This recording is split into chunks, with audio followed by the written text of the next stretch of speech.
Hussain from FCPC, which you know a lot about, don't you, mate? One of the best, possibly the best gym in the country. You know, Martin Stapleton, one of my ex-students, who's now a very good coach, Bellator fighter, TUF veteran. So, you know, there's some great, you know, the calibre of guys in that gym is just unbelievable. Absolutely. And I'm not counting myself there. Yeah, but within that gym, though, you've obviously got David Hodgkinson as well, which I know Adil's worked a lot of his hands on. Tell us a little bit about David Hodgkinson. Well, David, his background's in amateur boxing, which, and when I discuss amateur and pro boxing, I don't think either is better than the other, especially for MMA. You know, I think they both got the benefits. So you'll see, Oggy, as we call him, has got an amateur style, very, very fast. You know, puts his combinations together well, that sort of thing. So I'd like to see Adil, you know, probably putting his shots together like that. And we saw a guy earlier, Hussain Capilla, from a gym they said was Rochdale Impact Fitness. There is no other gym in Rochdale. It is Full Contact Performance Centre. Absolutely, totally agree with that, mate. There's no, within the vicinity of Rochdale, there's nothing else. Yeah, there's nothing else. Totally so agree. Here we have Chris Pieroni, though, landing a couple of nice shots on Adil. You know, on paper, like I said, I think this is a very, very evenly matched fight. Adil there getting the takedown into his own corner. Oh, there was 3 points of contact there with that knee. What are they called now? The way the rules work, intentional basically means you threw that strike at the opponent. So it doesn't mean you intended to do it while he was on 3 points contact. Right. It means you intended to hit him. Which makes a lot of sense, yeah. So unfortunately that is a 2-point deduction. So Adil has got his work cut out here now. But that was a beautiful right hand from Adil. Yeah, so we've got Chris Pieroni, and he's got Adil in the clinch now. Let's see what he can do from here, because, you know, so far Adil has pushed the fight really well. He has, but like we said, you know, this was an even fight, and now Adil's two shots behind, really. Yeah. So he can kind of count out the first round no matter what he does here, unless he goes and stops him. But, you know, with going back to Chris Pieroni, you know, he trains under Ian Muntzberger from HFFS, who was a protege of the Wolfslayer boys and trained under Tom Blackledge. Again, you know a lot about Tom and the Wolfslayer boys, don't you, Ian? Yeah, like I say, yeah, very, very good guys. Tom Blackledge, Rob Broughton, close guys to me for, you know, in Japan and America with those guys. The skill level there is just, you know, the top of the tree in this country. Absolutely, mate. But, you know, so far, Adil, he's taking this fight for me, so that would make it beautiful a 9-8 knee round, there, wouldn't it? yeah, good solid knee.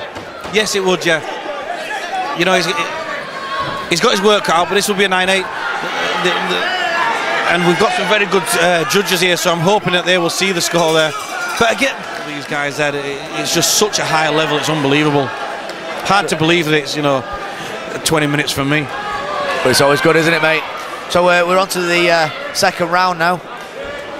Again, Pieroni taking the centre of the cage, but Adil wanting to really scrap back. Solid leg shots, but then he's getting caught with that right cross. You know, he seems to have a superior kick in, whereas Pieroni's just taking it a little bit on the straight punches. Yeah, I think, you know, Pieroni's got a big kickboxing background. He's done kickboxing for a long, long time. And he's got into MMA over the past few years. Pure mixed martial arts gym, you know, they're training MMA, and Adil would be good in every single range. But again there, Pieroni's passing the guard. You know, he's doing a good job here, controlling Adil. I know Ian Muntzberger from HFFS really rates Chris Pieroni and has him as one of his coaches down at HFFS. Doing a very, very good job so far of nullifying what Adil's good at in this second round. Yeah, showing good balance, good sprawl, you know, working his hips really well, pushing his hips down. You know, he's got Adil fairly trapped here. Going from the back into half guard. He's picking his shots really well, isn't he? Every shot, he's not just throwing them, he's picking everything. Yeah, and he's solid as well, he's got very solid punches. Tall kid as well for a featherweight fighter. So last 10 seconds, can Adil finish this on top? Or is it going to be more of Pieroni smashing in these punches? Regardless of the... That's what I expected. Nice solid kick, but then he's going for the takedown now. He needs to finish this. He can't be half-hearted, he's got to finish, and he's fallen to his back. But that's a bad position to be in now, and Pieroni's going for that arm. He's locking that arm up. And the tactics were right, but it just looked like he gave it up a little bit there. He's got the triangle. The triangle is locked on tight.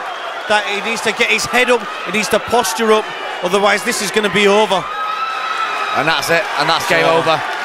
And that's a really, really good win for Chris Pieroni. That is a very, very good win against two evenly matched fighters. Great work for Chris Pieroni, that. So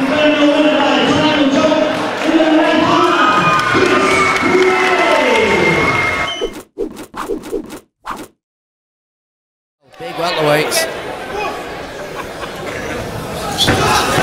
Some great work there from Wilson.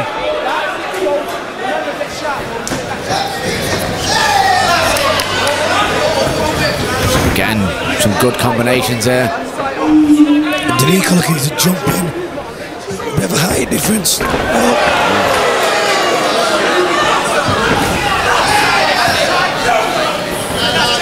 Some good head movement by both guys, but a nice shot there from Daneko. Huge head finish, Sam. Bit of a cut underneath, a bit of a mouse underneath that right eye of Wilson. Makes you think he's a solid puncher, Daneko. Very low hands, very kickboxing style. He gets caught again with that left hand though. Fooling.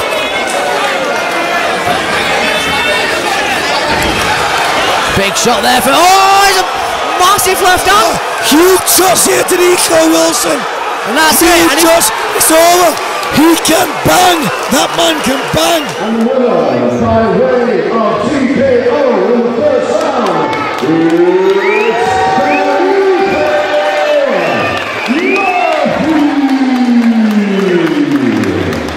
is I can't wait for this.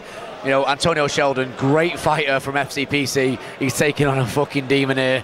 I tell you what, Morgan Starkey will fight anybody, anytime, and I love it. That's what I want to see in fighters. yeah, certainly. I mean, Sheldon, one of my favourite fighters. I've seen him from when he started at FCPC. Really puts the work in, such a hard worker. You know, he trains with Stapes on a regular basis. Fields a right hand there, though. Yeah, he took that. He took that right on the chin, but Morgan Starkey's stand-up is very, very good. We've seen against Rhys Akers 2 weeks ago. You know, he's a natural 66-kilogram fighter. He stepped up last minute for this fight, and I mean, literally last minute. What a guy. You know, that's what you want to see in fighters. Oh, certainly.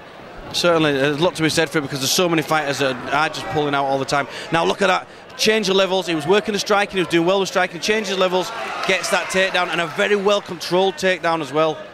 Yeah, he was, and you've got to be well controlled against someone like Starkey from AVT Gym under Danny Mitchell. Really good jiu-jitsu gym as well, isn't it? Oh, it certainly is, yeah. Good jiu-jitsu for MMA. So he's on his way up there. He's standing up now. We've seen this in the fight against Rhys Akers, where he kept getting up and he was relentless at his basically standing back up every time he got took down. And you know, Rhys, to be fair, by the end of the first round, just started to beat him a bit more. Yeah. Let's see what Ando can do, because I mean, Ando's a naturally bigger guy. Very tough guy as well, isn't he? He is, he's strong. He's getting a dominant position now. He's working to take the back. Got both hooks in. So Danny Mitchell there asking for him to control the wrists. I'd like to see him working the strikes, Ando, to try and set this up. There we go. Starting to put some strikes in there. Give him something else to think about as well as just defending the submission. Yeah, Morgan can go to half guard here now. He can switch that right leg through and go into half guard. There we go. And that's how you want to do it. Good work there. Ando's got to be careful of Morgan Starkey's submissions. He's a very good submission guy. Yeah, but at the moment there was some big bombs there from Ando. Very, very powerful lightweight fighter. Again, we say with the full contact performance guys, you know, the strength and conditioning, the power, explosive power, second to none. They've got some of the best training in the country. Well, if you talk to Martin Stapleton, Ando is the man that's in the gym from the start of the day. I've seen him there non-stop. You know, he's always in there. You know, doesn't miss a session, helps the other guys. You know, when Stapes is getting ready for a fight, he's always there with him to help. That's the kind of guy. That's the proper right attitude. Oh, absolutely, mate. I mean, it's great to see, though, isn't it? You know, again, another two good gyms against each other tonight. It's what we want to see here at ISFC. Oh, it certainly is. It just shows the level, the calibre of the fighters on this show. Great matchmaking again. Solid. From every single one of those shots is solid. He's not wasting anything. Oh, he's gone for the armbar. Fell off for the armbar. That was a very, very fast armbar there.